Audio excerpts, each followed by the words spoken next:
Në një intervistë për televizionin Apollon, 73 vjeçari nga fshati Qerret i Ri, njësia Fjershegan, bashkia Lushnjë, rrëfen se prej vitit 1968, violina dhe vallet tradicionale muzikare kanë qenë pjesë e pandarë e jetës së tij.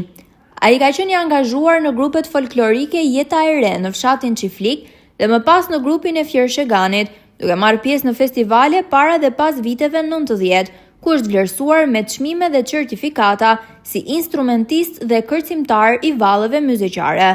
Përveç artit, një vend të rëndësishëm në jetën e tij, zë dhe familja, ndërsa së bashku me vllan Xhafer Dubare kanë kontribuar në ruajtjen dhe përcjelljen e traditës folklorike.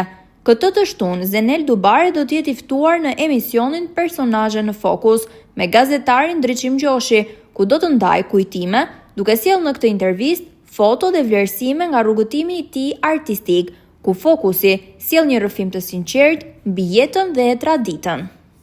Kemi dhënë në Lushnjë, fotot që kemi dhënë koncert.